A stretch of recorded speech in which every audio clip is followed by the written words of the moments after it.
सहनाववतु सहनौ भुनक्तु सह वीर्यं करवावहै तेजस्विनावधीतमस्तु मा विद्विषावहै। ओम शांति शांति शांति। वेदो अखिलो धर्म मूलम। वेद सब सत्य विद्याओं का पुस्तक है। वेद का पढ़ना, पढ़ाना, सुनना, सुनाना तथा मनसा वाचा कर्मणा स्वभाव में लाना हम सभी श्रेष्ठ जनों का, आर्यों का परम कर्तव्य है। जीवन और जगत का कल्याण करना, अपना उत्थान करना, पतन से बचना और सतत तन मन का स्वास्थ्य सुनिश्चित करना, यह सभी मनुष्यों का परम कर्तव्य है। आरोग्यता हमारा जन्मसिद्ध अधिकार है। बीमार होकर के, लाचार होकर के, दीनहीन होकर के जीवन को जीना इस जीवन का अपमान है, तिरस्कार है। हमारा सुसंस्कार, हमारा व्यवहार, हमारे जीवन का जो परिष्कार है, वास्तव में वह कल्याणी वेदवाणी से ही सुनिश्चित होता है। हम अपने जीवन के कर्तव्यों का निर्वहन तभी ठीक ठीक कर सकते हैं, अपने उत्तरदायित्वों का निर्वहन कर सकते हैं। माता पिता, गुरु, आचार्य, बेटा बेटी, पति पत्नी, जो भी अपने उत्तरदायित्व, जो भी सांसारिक संबंध हैं, उनको भी ठीक ठीक निभाने के लिए यह परम आवश्यक है कि हम तन मन से अपने आप को स्वस्थ रखें। परमपिता परमेश्वर ने यह सामर्थ्य दिया है मनुष्य को, कम से कम, और पशुओं को तो है ही है, कि वो एक बार भी रोगी ना हो। यदि वे उचित आहार, उचित जल का सेवन, उचित उनकी दिनचर्या है, उनका संपूर्ण जीवन यदि सधा है, तो वो रोगी नहीं होंगे। अपने जीवन में जल की बहुत बड़ी महत्ता है, उसका बहुत बड़ा योगदान है। यदि हम पृथ्वी की बात करें तो 70-75% जलमय है पृथ्वी, और ठीक इसी प्रकार से यह हमारा जो स्थूल शरीर है, इसमें भी लगभग 70% जल का संचार है, जल है इसमें। तो आज हम स्वाध्याय कर रहे हैं ऋग्वेद के 10वें मंडल के 9वें सूक्त का, जिसमें पहला मंत्र बहुत सुंदर मंत्र है, जल तथा निरोगता के विषय में है। तो प्रथम मंत्र मैं आपके समक्ष लिखता हूं, फिर चर्चा करूंगा। ओम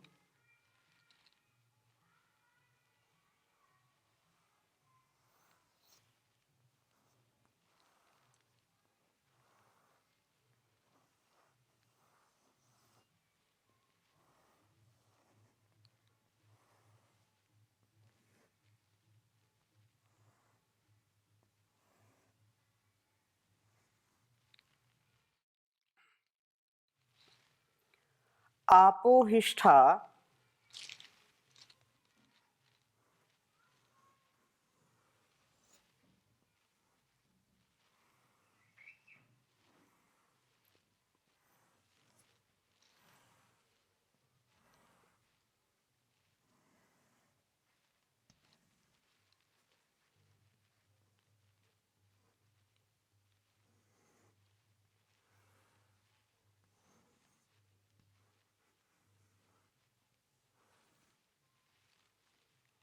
आपोहि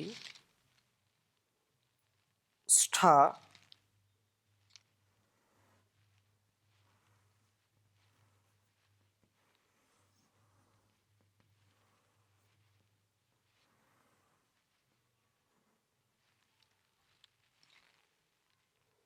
मयो भुवस्ता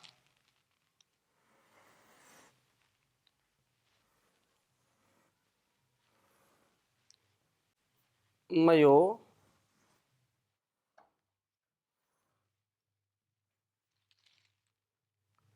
भुवस्ता।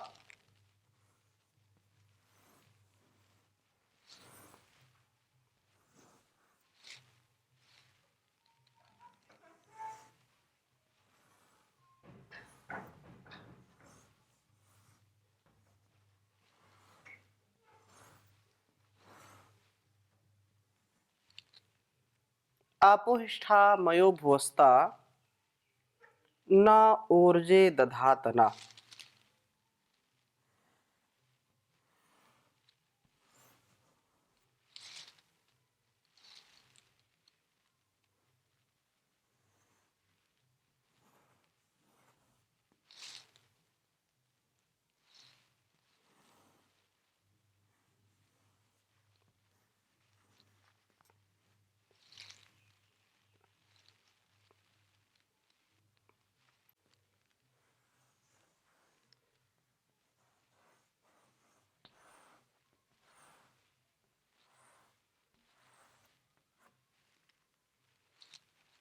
न ऊर्जे दधातना।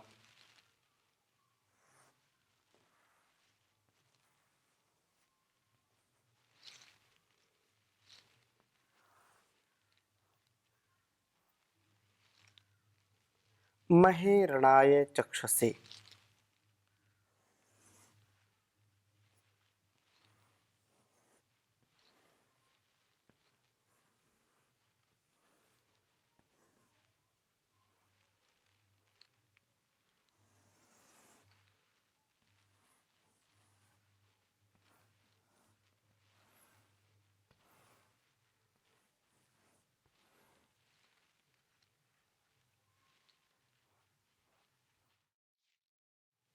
चक्षसे।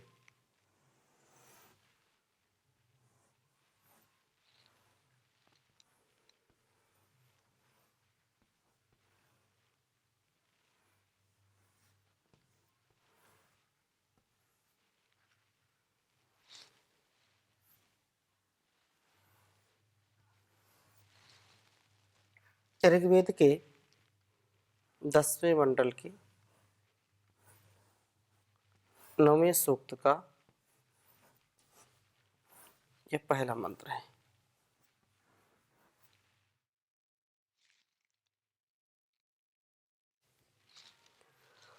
ओम आपोहिष्ठा मयो भुवस्ता न ऊर्जे दधातना महे रणाय चक्षसे। ओम आपोहिष्ठा मयो भुवस्ता न ऊर्जे दधातना महे रणाय चक्षसे। बहुत ही सुंदर उपदेश दिया है यहाँ कि जो जल है, ऐसे भी कहते हैं जल ही जीवन है, जल है तो कल है, नहीं सब निष्फल है। जल से उत्पत्ति है और जल से ही हमारा यह संपूर्ण जीवन चलता है। इस प्रकार से जल की प्रवृत्ति के बिना जीवन और जगत का कल्याण हो नहीं सकता। आपः जल ही वास्तव में स्था है, निश्चय से है। मयो भुवः कल्याण व निरोगता को उत्पन्न करने वाले।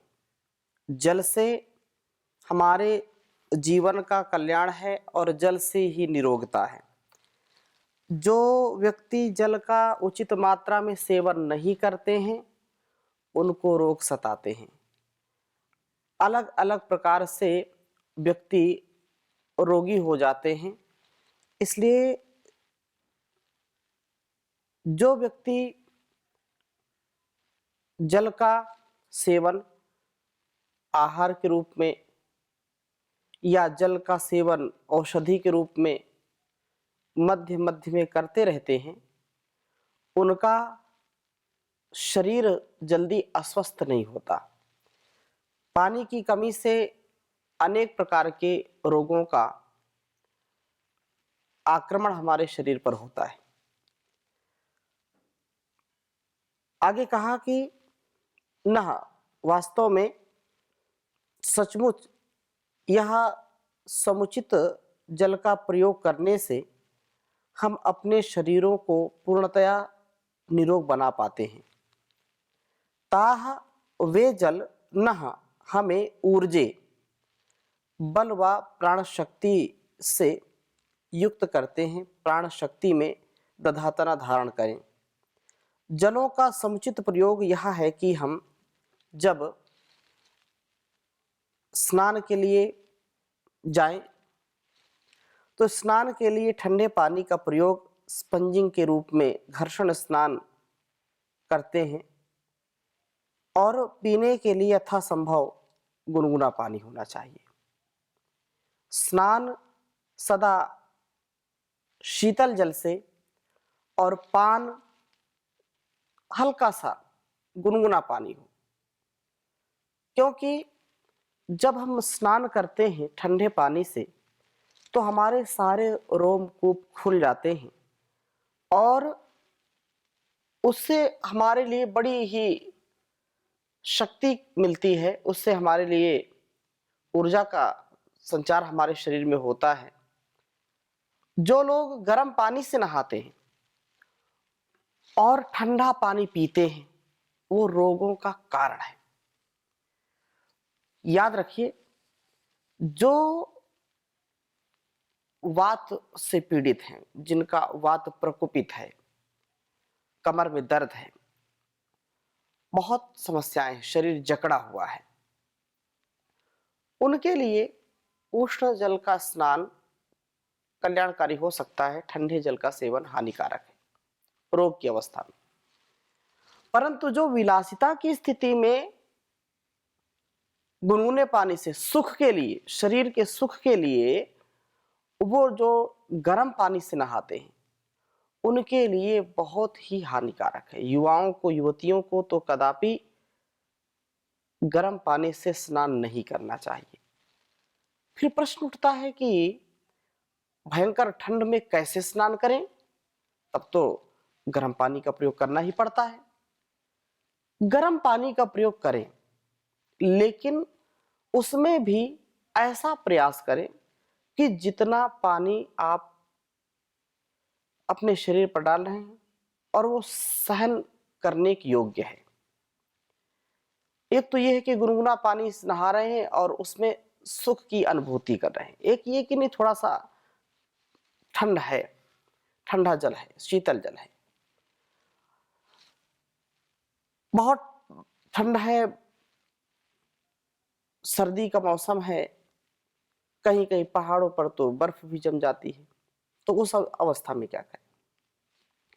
उसमें गुनगुना पानी मिला लें और गुनगुने पानी से, ठंडे पानी से दोनों का जब मिश्रण हो जाए तो सम अवस्था में, न बहुत गर्म हो और न बहुत ठंडा हो, बीच की अवस्था सहते हुए स्नान करें तो भी कल्याणकारी है।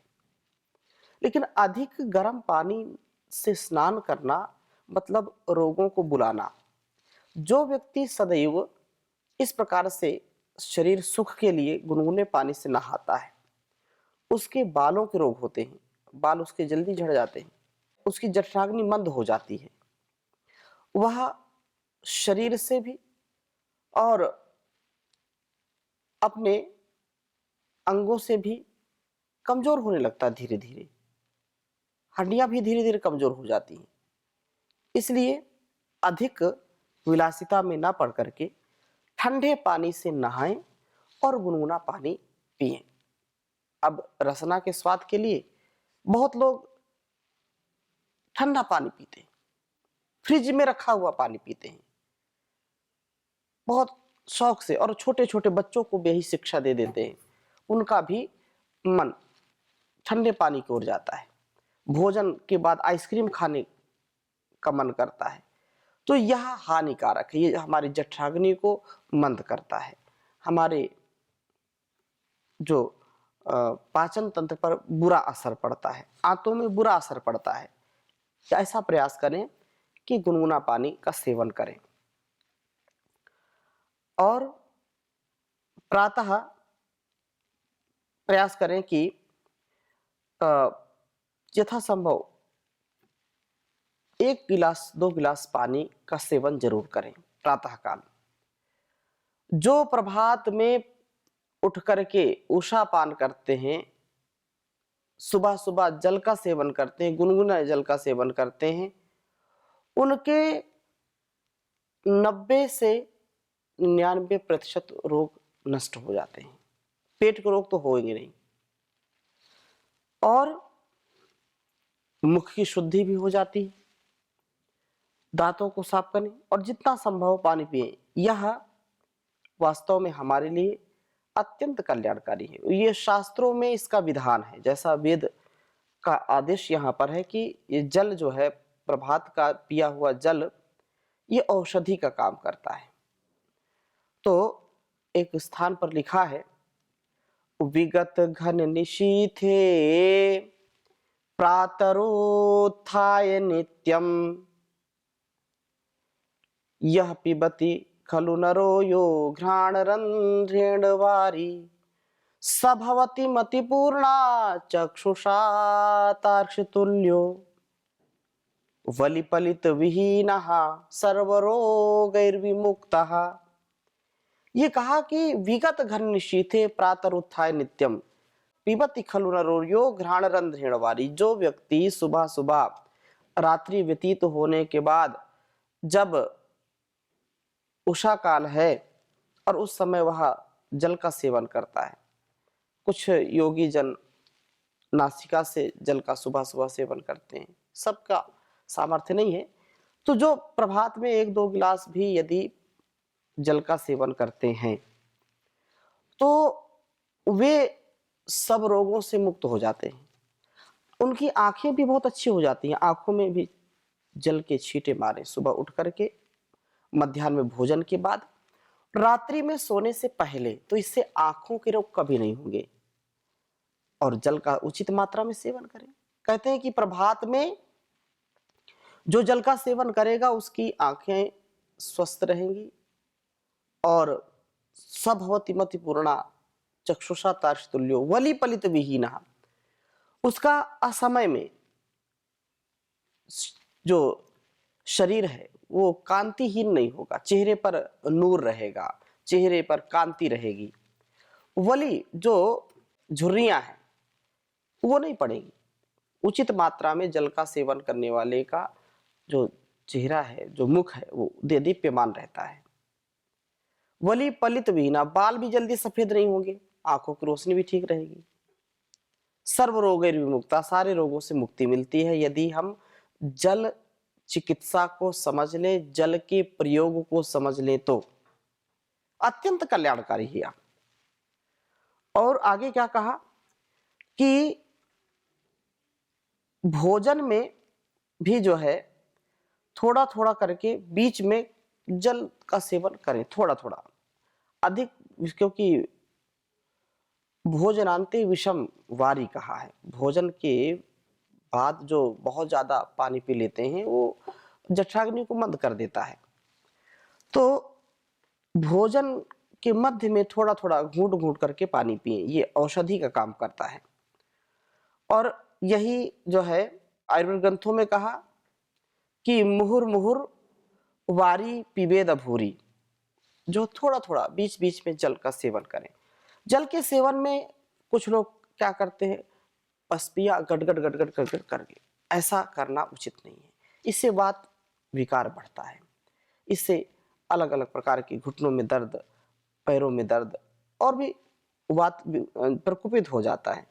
लेकिन जो जल थोड़ा थोड़ा पीते हैं और घूंट घूंट करके पीते हैं, थोड़ा सा जल पिया, थोड़ा सा मुख में चलाया, तो वो औषधि का काम करता है। इस प्रकार जलों का प्रयोग करने पर ये जल महे हमारे महत्व के लिए हो, शरीर के भार को कुछ बढ़ाने के लिए, कुछ हल्का हो, जो है जलों की घर्षण स्नान आदि के रूप में प्रयोग से शरीर का उचित भार बढ़ता है। जो घर्षण स्नान आदि है उसका सेवन करें तो उससे शरीर का भार बढ़ेगा। ठंडे जल से स्नान करें तो वो भी शरीर के लिए उत्तम होगा। इसी प्रकार से कहा कि रणाय, रण शब्दे, जल का जो